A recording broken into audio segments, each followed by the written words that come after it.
to our famous 5 vlog. We spend about 5 minutes post-workout just discussing something we talked about or covered off or thought about during the session, Angelo. This time of the week that I really look forward to.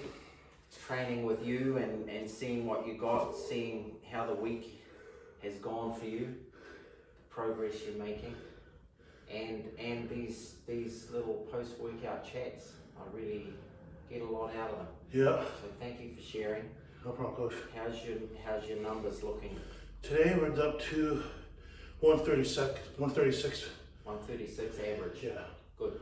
I think it's a little less than last week, and a little more difficult too with the woodworking that's been going on. And here's something in the air that upset your breathing a little, that made it a little tougher, right? Yeah. But you had a great session, and one of the things we talked about during the session was way back when we first started, I said to you that I wanted this process to be educational for you.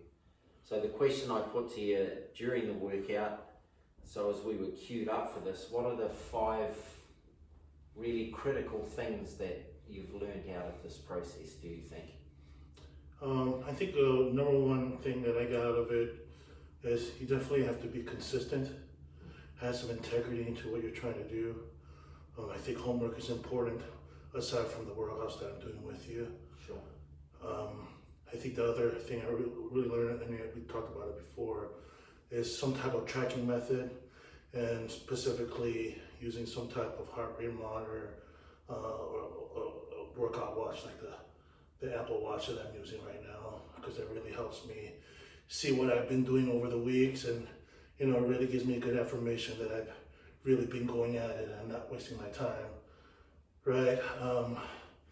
I think another big thing that I learned working out with you is, we're not always going to be able to work out. Life is busy. Sure. But as long as we keep our eye on the target, sure, and get back on the horse, you'll catch up, and you should be all right. And so that's really a mental thing as well. Got to keep positive. I think those are some of the biggest things that I've learned working out with you. Yeah, we'll come up with one more. I think that's 4, and you will come up with it. And while you're thinking about that, I'll touch on a couple of the things. So the watch for me is like another witness. So I can say to you, what are you at? I kind of know through experience, but that sets up your sequencing a little bit too, in terms of what you do next. And you're right, we talk about that a lot, but the other really massive positive that you get from that is screenshots. Yeah. Right? Yeah. It's accountability. Yeah. So if you say to me, when the weather gets better, I'm going out for a bike on Tuesday, I can text you Tuesday morning and say, hey, have a good bike, send me a screenshot of how that went, Yeah. It's a big deal, and I use that a lot with different people. So the accountability is a massive thing. I think you hit it on the head. The sequencing in our workouts as well really affects how I'm feeling and what that intensity feels like throughout the workout. So the sequencing, depending on what you're doing in the beginning, is big. But I think another big thing we were talking about was I don't need a lot of equipment. Right. I can do a lot of this duplicative at home. So. Yes. I think that's really a good thing I learned from you as well. For sure. And then the other thing to touch on, how you said life gets in the way. Yes. We've got work, we've got friends, we've got families, we've got social lives, we've got things that happen, So it's about meeting yourself where you are. So one of the questions I always ask is, how are you? And then how's your week been? Mm-hmm. And then you're able to kind of gauge, and you said to me today, it's been really busy. I haven't really been able to do very much training. Mm-hmm. So that sets up a little bit in my own mind about how intense this can be. Yeah.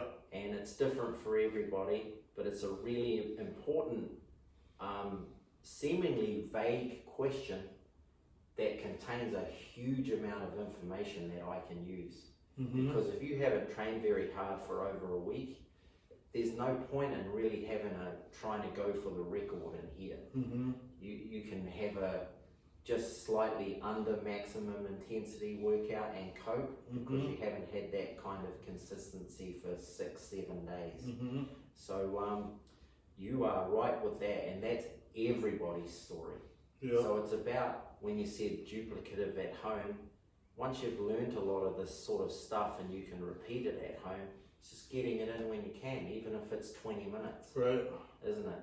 Yep. That's a key aspect. And then the last one, and the being able to duplicate in the sequencing, the last one that's really important is what you put in your mouth. Yes. Right? Yes. Being hydrated and, you know, eating what you're supposed to be eating. Yeah. So you touched on some really great points that will be very useful for anyone that's watching it. Well done. 137's no joke. Good workout, and have a good weekend.